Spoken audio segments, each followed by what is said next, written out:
What's up guys, Topsky here, and today I wanted to talk about when to get a revive and when to not push for that revive. Not only in Trials of Osiris, but in Skirmish, in Salvage, whatever 3-on-3 playlist you're playing. But most people like to play Trials the most, so it'll kind of be catered towards that. But I'll be breaking down some plays from Trials and from Skirmish.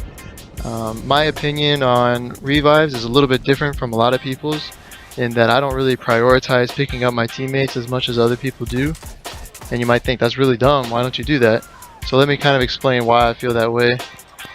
So the way I see it is, if the enemy is smart enough to get my teammates down, they're probably smart enough to know that they should guard the revive. Either hard scope it with a sniper, or stand next to it with a shotty, or throw a grenade on it, whatever they need to do to keep me from being able to pick up my teammates. Okay? So that's pretty much how I approach things. I'm not going to pick up my teammates unless I'm 99% sure that I can do it safely without me getting sniped or killed, and without them getting killed. The only exception to that is if I'm going to try and use them as bait. But you have to kind of judge each situation as it is, because every situation is going to be different. There's always going to be those nuances, and that's kind of the thing about Trials. So right here, I get the pick. His buddy wants to pick him up for the revive. He exposes himself, walks into the grenade and smoke, and we take him out pretty easy. So overall, his risk management was not very good. He kind of exposed himself in a bad situation, and we were able to wipe the team because of it. So in this clip, the shoe's on the other foot. One of my teammates is about to go down in the party room on the right, and I'm pretty close. I could run in there and try and pick him up, but I noticed he got taken out with a shotgun, and I'm sniping, so that's going to be risky for me. There's a guy right in front of me, so I have to engage him. And now there's red on the radar coming wrapping around behind me. So the best thing for me to do right here is to run away. Go find a new position to post up in and use this to my advantage. This is something that they don't usually expect, and you can see a lot of times these guys are going to get bloodthirsty and try and chase you down.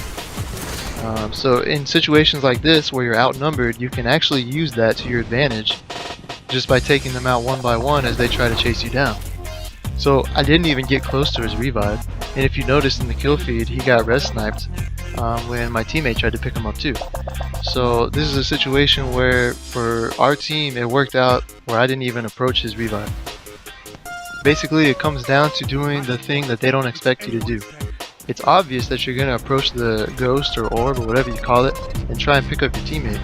But if you do something that the enemy doesn't expect, a lot of times you can outsmart them and come out on top. So in this clip, it's the last round.